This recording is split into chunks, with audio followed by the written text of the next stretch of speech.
ராஜ் ஒரு சாதாரண குடும்பத்தில் பிறந்த இளைஞன். அவன் பெற்றோர்கள் கடினமாக உழைத்து அவனுக்கு நல்ல கல்வி அளித்தார்கள்.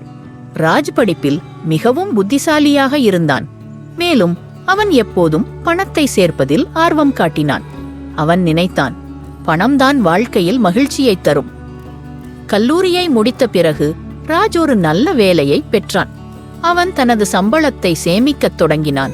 மேலும் பல முதலீடுகளில் ஈடுபட்டான். ஆண்டுகள் கடந்தன. ராஜ் ஒரு செல்வந்தராக மாறினான்.